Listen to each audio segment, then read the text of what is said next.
আসসালামু আলাইকুম রহমতুল্লাহি ওবরকাতুহু। সম্মানিত দর্শক, জামাত নেতা ডাক্তার আবদুল্লাহ সৈয়দ আবদুল্লাহ মোহাম্মদ তাহের অতি সম্প্রতি তিনি রীতিমতো একটি শব্দ বোমা ব্রাস্ট করেছেন। সাধারণত এই ভদ্রলোক নরম প্রকৃতির, কথাবার্তায় শালীনতা বজায় রাখেন, যথেষ্ট বিনয় এবং ভদ্র। সম্ভবত সাবেক সংসদ সদস্য ছিলেন, বেশ সিনিয়র মানুষ। কিন্তু এখন জামাতের মুখপাত্র রূপে তিনি বিশেষ করে আন্তর্জাতিক অঙ্গনে যে সকল কথাবার্তা বলছেন, এ সকল কথাবার্তা বেশ আলোচনার তৈরি করছে, অনেক ক্ষেত্রে বিতর্ক তৈরি করছে। তো জামাতের একটা সুবিধা হলো যে জামাতের যারা নেতা এবং কর্মী রয়েছেন তারা প্রায় সবাই তাদের শীর্ষ নেতৃবৃন্দ যারা রয়েছেন তাদের সমালোচনা করেন না। পার্টির ভিতরে অভ্যন্তরীণভাবে খুব কঠোরভাবে এই বিষয়গুলো মানা হয় যে যারা পার্টির নেতাকর্মী রয়েছেন তারা যেন সর্বাবস্থায় দলের যারা শীর্ষ নেতৃবৃন্দ রয়েছেন তাদের আচার আচরণ, চালচলন, কথাবার্তাকে সমর্থন করে এবং পার্টির মধ্যে তাদের মজলিসে শুরা বা ইন্টারনাল কোনো বৈঠকে এই ধরনের নেতিবাচক আলাপ আলোচনা হয় কি না বিএনপি বা আওয়ামী লীগ বা জাতীয় পার্টির মতো সেটা আমি বলতে পারবো না, কিন্তু ইন জেনারেল জামাতের কোনো একজন নেতা যে কথাই বলেন না কেন সঙ্গে সঙ্গে সবাই সেটাকে সমর্থন করে। তো এটার ভালো মন্দ দুটো দিকই রয়েছে। আমাদের দেশে এটা প্রথা বিরুদ্ধ। তো সেই দিক থেকে কি হলো যে জামাতের যারা নেতৃবৃন্দ রয়েছেন তারা যে কথাগুলো বলছেন, তাদের যে বিশাল বট বাহিনী, তাদের যে সমর্থক বাহিনী, তাদের যে শিবির কর্মী যারা রয়েছে তারা সবাই এক বাক্যে জিন্দাবাদ বলছেন, এক বাক্যে সমর্থন জানাচ্ছেন, সুবহানাল্লাহ আলহামদুলিল্লাহর বন্যা বইয়ে দিচ্ছেন। দলের কিছু কিছু যারা ইসলামী বক্তা রয়েছেন, যারা আগে মনে করা হতো যে এরাই আসলে দলটাকে এই অবস্থায় রেখেছে। একসময় দেলোয়ার হোসেন সাঈদী ছিলেন। দেলোয়ার হোসেন সাঈদী সাহেবের পরে তারেক মনোয়ার আসলেন। তারেক মনোয়ারের অনুকরণে মিজানুর রহমান আজহারী আসলেন। তারপর মিজানুর রহমান আজহারীর অনুসারীর মানে অনুকরণে বা সমসাময়িককালে বেশ আরও কয়েকজন ইসলামী বক্তা ওয়াজের ময়দানে বেশ জনপ্রিয় তারা আসলেন। তো এদের মধ্যে বেশ কয়েকজনকে আগামী ইলেকশনে মনোনয়ন দেওয়ার ব্যাপারে জামাত সিদ্ধান্ত নিয়েছে এবং অনেককে প্রার্থী হিসেবে ঘোষণাও দিয়েছে। তো এরকম কয়েকজন ব্যক্তি যারা ওয়াজের ময়দানে প্রতিপক্ষকে ঘায়েল করতেন এবং ধর্মীয় বয়ানের মাধ্যমে সরকার বিরোধী বক্তব্য দিয়ে আওয়ামী লীগ, শেখ হাসিনা, বঙ্গবন্ধু তাদের সর্বনাশ করতেন। তো সেই মানুষগুলো এখন যে ওয়াজ করছেন, মাহফিল করছেন, এটা অনেকটা একতরফা। এখানে আওয়ামী লীগের লোকজন নেই, তাদের বাধা দেওয়ার মতো কেউ নেই। আর যখন প্রতিপক্ষের বাধা না থাকে তখন সেখানে আসলে আলাপ আলোচনা জমে না। আর না জমার কারণে তারা কি করছেন, কেবলমাত্র ভাইরাল হওয়ার জন্য একটার পর একটা বিতর্ক তৈরি করছেন। এমন সব বেফাঁস কথাবার্তা বলছেন, বেফাঁস মন্তব্য তারা করে ফেলছেন, যার ফলে পুরো জামাতের রাজনীতির যে ন্যারেটিভ, সেই ন্যারেটিভটা উল্টে যাচ্ছে। তো এটা নিয়েও কিন্তু জামাতের যারা লোকজন রয়েছেন তারা নীরব, কিন্তু জামাতের অন্যতম মেন্টর, মুরব্বী এবং জামাতের আধ্যাত্মিক নেতা বাংলাদেশে যিনি আছেন তিনি হলেন জনাব মাহমুদুর রহমান, যিনি আমার দেশ পত্রিকার সম্পাদক।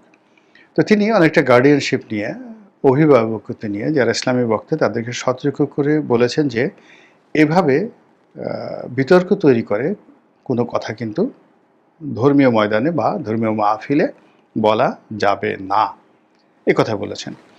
অন্যদিকে ডক্টর পিনাকি ভট্টাচার্য দেশের বাইরে থেকে তিনিও যথাসম্ভব তাদেরকে নার্সিং করার চেষ্টা করছেন, কিন্তু কাজের কাজ হচ্ছে না। তারা তাদের যে নিজস্ব যে গতি, সেই গতি অনুযায়ী কাজ করছেন। এবং প্রথম থেকে দেখা গেল যে আরও একজন ইউটিউবার রয়েছে যে সাধারণত খুবই নিম্নমানের, একেবারে নিম্নমানের। তো জামাতের তিনিও আধ্যাত্মিক গুরু ছিলেন। তো ইদানিং তিনিও দেখা যাচ্ছে যে ডক্টর ইউনূস বা জামাত সম্পর্কে বাজে কথা বলছেন এবং নর্মালি আওয়ামী লীগ সম্পর্কে যে ধরনের কথাবার্তা বলতেন ঠিক ওই রকম কথাবার্তা বলা শুরু করেছেন। তো যেটা বললাম যে এর কারণে কি হলো, জামাতের যে স্ট্রেংথ ছিল জুলাই আগস্ট বিপ্লবের পরে, বিশেষ করে পুরো 2024 সনটি, এটিকে মনে করা হতো জামাতময়তা। জামাতের বাইরে সামনেও কিছু নেই, পেছনেও কিছু নেই। আগামীতে জামাতই থাকবে, জামাতই রাষ্ট্র পরিচালনা করেছে এবং জামাত যখন চাইবে তখন নির্বাচন হবে এবং তাদের সেই হুকুমতকে চ্যালেঞ্জ করে কোনো নির্বাচন হওয়া সম্ভব নয়। এরকম যখন একটা ট্রেন্ড চলে আসলো, সেটা 2025 সনে এসে নানা কারণে মুখ থুবড়ে পড়ল। এর অন্যতম কারণ মূলত সরকারের ব্যর্থতা। সরকার যেহেতু জামাত চালাচ্ছে, এরকম একটা ন্যারেটিভ তৈরি হয়ে গেছে। সচিবালয়ের কর্মকর্তা থেকে শুরু করে আরও স্পর্শকাতর যে জায়গাগুলো রয়েছে, সেখানে শীর্ষ পদগুলো, সিদ্ধান্ত যেগুলো, যে পদগুলো থেকে খুব রাষ্ট্র পরিচালনার সিদ্ধান্তগুলো আসে, এই পদে জামাতের লোকজন ঢুকে গেছে। সেটা ক্যাবিনেট সেক্রেটারি হোক, শিক্ষা সচিব হোক, কিংবা ইলেকশন কমিশনের বড় বড় কর্তা হোক, কিংবা গোয়েন্দা সংস্থাগুলো হোক। বড় বড় গোয়েন্দা সংস্থা যাদের সম্পর্কে আলাপ আলোচনা একসময় করা যেত না, এখন তো সবাই সুযোগ পেয়ে, নতুন বিপ্লবের সুযোগ পেয়ে ক্যান্টনমেন্টকে গালাগাল করছেন, কেউ ভেঙে ফেলার চেষ্টা করছেন, কেউ উড়িয়ে দেওয়ার চেষ্টা করছেন, ডিজিএফআই ব্যান করে দেওয়ার কথাবার্তা বলছেন। কিন্তু আমরা যারা দীর্ঘদিন রাজনীতি করে আসছি, আমরা এখনও তাদেরকে ভয় পাই, এবং ভয় না পাওয়ার কোনো কারণ নেই। এর কারণ হলো, যখনই যেহেতু তাদের হাতে অস্ত্র আছে এবং একটা সুসংগঠিত বাহিনী, তো সেই ক্ষেত্রে তারা হয়তো একটা ব্রিদিং স্পেস নিচ্ছে, কিন্তু যখনই তারা সময় পাবে, মুহূর্তের মধ্যে মানে তাদের বিরুদ্ধে যারা যারা যে সমস্ত কর্মকাণ্ড করেছেন, প্রায় প্রত্যেকটা জিনিস কড়ায় গুন্ডায়, তারপরে সুদে এবং আসলে তারা সেটা আদায় করে ছাড়বেন। এটাই সাধারণত সামরিক বাহিনীর একটা রীতি। এমনও ঘটনা ঘটেছে যে আপনি সামরিক বাহিনীকে উদ্দেশ্য করে বা লক্ষ্য করে একটা বাজে কথা বলেছেন, একটা বাজে কর্ম করেছেন, ওটা রেকর্ড হয়ে আছে। পরবর্তীতে 20 বছর পর, 25 বছর পর, 50 বছর পর ঠিকই তাদের যারা উত্তরসূরি, তারা সেই পূর্বসূরিদের সঙ্গে যে সকল অপরাধ করা হয়েছে সেটার সাক্ষাৎ, তারা সেটার প্রতিশোধ নিয়ে থাকে। ফলে কি হলো, এই জিনিসগুলো নিষ্পত্তি হয় না। যে সমস্যাটা তৈরি হয়েছিল রক্ষী বাহিনী গঠন করার মাধ্যমে আওয়ামী লীগের সঙ্গে সেনাবাহিনীর, সেই সমস্যাটা শেখ হাসিনা শত চেষ্টা করে দূর করতে পারেননি। তিনি সেনাবাহিনীকে অকাতরে দিয়েছেন, সেখানে নিজস্ব লোক বসানোর চেষ্টা করেছেন, কিন্তু শেষ পর্যন্ত দেখা গেল যে এখন আওয়ামী লীগ মনে করে যে কোনো গণ অভ্যুত্থান নয়, জনগণ নয়, সেনাবাহিনী তাদেরকে ক্ষমতা থেকে বিচ্যুত করেছে, যে সেনাবাহিনীর জন্য এত কিছু করলাম।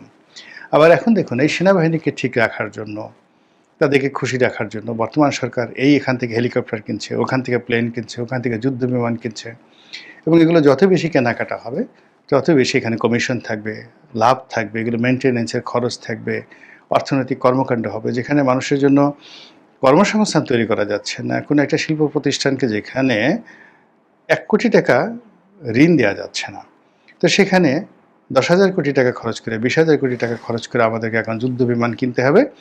সেই কাদের সাথে যুদ্ধ করার জন্য আল্লাহ জানেন, আর ডক্টর মোহাম্মদ ইউনূসের সরকার জানেন। এনিওয়ে, তো এখন এই যে সরকারের যে ব্যর্থতা, বিভিন্ন ক্ষেত্রে এই ব্যর্থতার কারণে সরকারের যারা স্টেক হোল্ডার ছিলেন, এনসিপি, জামাত, এরপরে বিভিন্ন এনজিও গ্রুপ, দেশি বিদেশি বিভিন্ন দাতা সংস্থা, তার সঙ্গে সঙ্গে বিভিন্ন দূতাবাস, তারা সরকার থেকে অনেকে মুখ ফিরিয়ে নিয়েছেন, অনেকে পিছু হটেছেন, আর অনেকে পেছন থেকে টিপ্পনি কেটে বলার চেষ্টা করছেন যে আমরা তো এমনি এমনি ওদের সঙ্গে যাতায়াত করেছি, ইট ওয়াজ এ ফর্মাল রিলেশন, কিন্তু তাদের সঙ্গে আসলে আমাদের কোনো সম্পর্ক নেই। তো সেই দিক থেকে জামাতের উপরে যে অভিযোগ আছে বা ছিল, যে এরাই মূলত সরকারটিকে গঠন করেছে, এরাই সরকারটিকে পরিচালনা করেছে, এবং এই সরকারের সকল সফলতা এবং ব্যর্থতা সব কিছুর জন্য জামাত দায়ী। তো যেহেতু এই মুহূর্তে সরকার সফল হতে পারেনি, ডক্টর মোহাম্মদ ইউনূসের যে সুনাম সুখ্যাতি, এটি অনেকটা রিভার্স হয়ে গেছে, বুমেরাং হয়ে গেছে। তো সেই ক্ষেত্রে জামাত অদ্ভুত অদ্ভুত সব কাণ্ড করে চলেছে। এখন তারা সরকারের সমালোচনা করছে, ডক্টর মোহাম্মদ ইউনূসের সমালোচনা করছে, যদিও বেশিরভাগ জনগণ মনে করছে যে এগুলো সব সাজানো, তলে তলে ঠিকই তাদের সরকারের সঙ্গে সম্পর্ক রয়েছে, মূলত বিএনপিকে বিভ্রান্ত করার জন্য, জনগণকে বিভ্রান্ত করার জন্য, এবং নিজেদেরকে একটি সত্যিকার রাজনৈতিক দল, জনগণের রাজনৈতিক দল, জনসমর্থিত রাজনৈতিক দল হিসেবে নিজেদেরকে প্রতিষ্ঠিত করার জন্য তারা এই ধরনের নাটক তৈরি করছে। ঘটনা যাই হোক না কেন, জামাত কিন্তু ঠিক আগের সেই জায়গাতে নেই। যেটা বলছিলাম, ডক্টর আব্দুল্লাহ মোহাম্মদ তাহের তিনি অভিযোগ করেছেন যে কিছু উপদেষ্টা, কতিপয় উপদেষ্টা, তারা সরকারের মধ্যে থেকে বিশেষ মহলের সাথে, রাজনৈতিক দলের সাথে সম্পর্ক স্থাপন করছেন। বেশিরভাগ লোক বলার চেষ্টা করছেন যে কিছু কিছু উপদেষ্টা তারা বিএনপির সাথে যোগাযোগ করছেন। আবার যারা আরও এক্সট্রিম পর্যায়ের যারা লোকজন, তারা আরও একটু এগিয়ে অনেকে বলার চেষ্টা করছেন যে অনেকে আওয়ামী লীগের সঙ্গে যোগাযোগ করছেন। কিন্তু অভিযোগগুলো খুব সাংঘাতিক। এর কারণ হলো এই উপদেষ্টা মণ্ডলীতে যারাই আছেন বা ডক্টর মোহাম্মদ ইউনূসের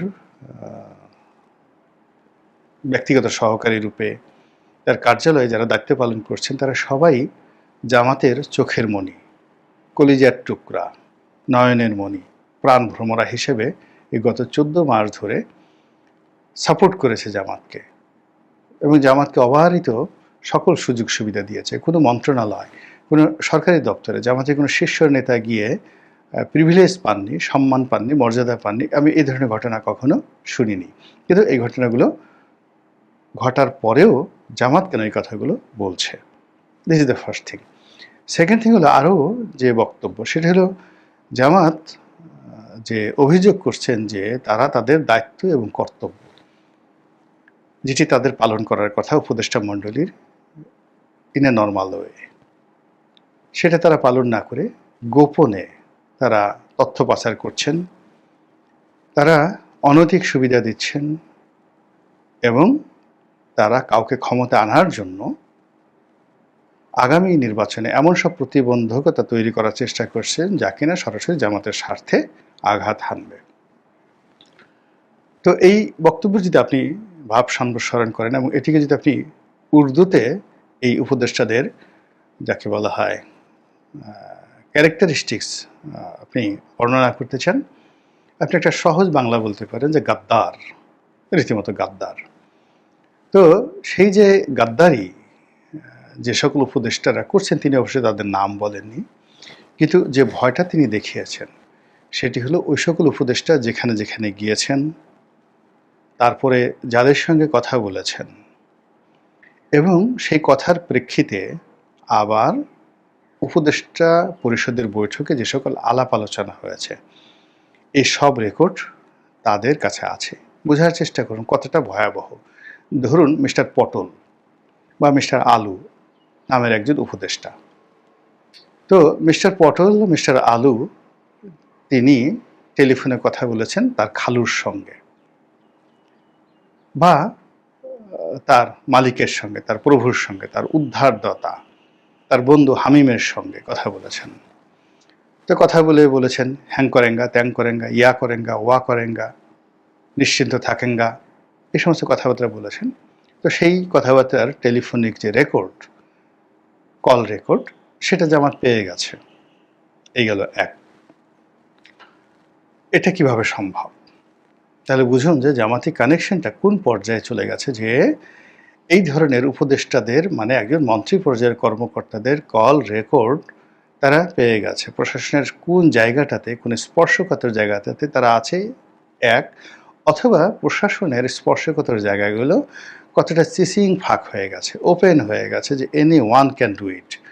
তারা ওখান থেকে গিয়ে বলতে পারে আমাকে ওর কল লিস্ট দাও, এবং তারা সেখান থেকে কল লিস্ট নিয়ে আসতো। তৃতীয়ত হলো জামাতের হাতে এমন প্রযুক্তি আছে যে ইসরায়েলের যে প্রযুক্তি দিয়ে এ সকল কল রেকর্ড করা হয়, সেই কি ম্যালওয়্যার, স্পাইস ম্যালওয়্যার, এরকম কীরকম একটা সফটওয়্যার যেন আছে, যেটা আওয়ামী লীগ সরকার ইসরায়েলের কাছ থেকে কিনেছিল বলে ওই সময়টাতে ব্যাপক বদনাম হয়েছিল।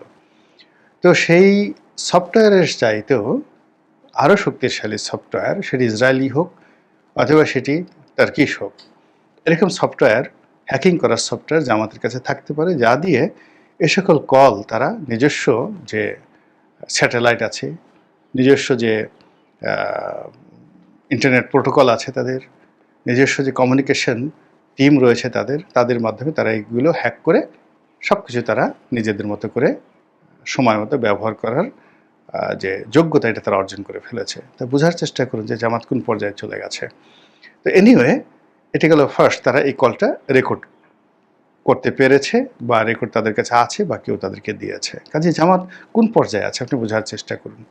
সেকেন্ডলি হলো যে এই আলাপ আলোচনার প্রেক্ষিতে অর্থাৎ মিস্টার আলু মিস্টার পটল তার খালুর সঙ্গে আলোচনা করেছে অথবা তার মালিক তার প্রভুর সঙ্গে তার নিয়োগকর্তার সঙ্গে আলোচনা করেছে বা যার সঙ্গে সে দহরম মহরম করে আগামীতে সেফ এক্সিট নিতে চায় তাদের সঙ্গে আলোচনা করেছে, করার পর ওই অনুযায়ী পরবর্তীতে বৈঠকে অর্থাৎ উপদেষ্টা মণ্ডলীর বৈঠকে সেই আলাপ আলোচনাগুলো তারা আবার করেছে এবং তারা যে আলাপ আলোচনাগুলো করেছে সেগুলো রেকর্ডও আবার ডক্টর আবদুল্লাহ তাহের সৈয়দ, উনি সম্ভবত সৈয়দ বংশের ছেলে, তো তার কাছে আছে। তো সেক্ষেত্রে সেটা কী করে সম্ভব? উপদেষ্টা মণ্ডলীর বৈঠক মানে মন্ত্রী পরিষদের বৈঠক অত্যন্ত গোপনীয়, সেই বৈঠকের রেকর্ড তারা কিভাবে পেলেন, কে তাদেরকে দিল, তারা কিভাবে করলো, বা তাদেরকে এমন কোনো প্রযুক্তি আছে যে ওই রুমে তারা হয়তো দেখা গেল যে মশা এবং মাছির মতো ড্রোন তারা উড়িয়ে দিয়েছে, দেখতে মশার মতো মাছির মতো ভন ভন করে উঠছে, বাট ওখান থেকে তারা সব কিছু রেকর্ড করছে। তো মূল ব্যাপার হলো প্রযুক্তি এমন একটা জায়গাতে চলে গেছে আর জামাত সম্পর্কে মানুষের মিথ এমন হয়ে গেছে যে তারা সব কিছু করতে পারে, তারা একেবারে সুই হয়ে ঢুকে ফলা হয়ে বের হয়ে যেতে পারে, এই ক্ষমতা তাদের আছে। তো এই যে আবদুল্লাহ মোহাম্মদ তাহের যে অভিযোগ করলেন উপদেষ্টা মণ্ডলীদের বিরুদ্ধে, এটি নিয়ে কিন্তু কোনো উপদেষ্টা এখনো পর্যন্ত প্রতিক্রিয়া দেখায়নি, রাষ্ট্রও দেখায়নি এবং তাদের যারা রাজনৈতিক প্রতিপক্ষ তারা কেউ দেখায়নি। ফলে ধরে নেওয়া যেতে পারে যে ডাল মে কুছ কালা হায়। আর এই সময়টাতে ডালের মধ্যে যদি কালা কিছু থেকে থাকে তাহলে এটার যে জ্বালা, এটার যে যন্ত্রণা, সেই যন্ত্রণা অতীতের যে কোনো যন্ত্রণার চেয়ে বেশি হবে বই, কম হবে না। মহান আল্লাহ আমাদের সবাইকে হেদায়েত দান করুন এবং হেফাজত করুন। আসসালামু আলাইকুম ওয়া রাহমাতুল্লাহি ওয়া বারাকাতুহু।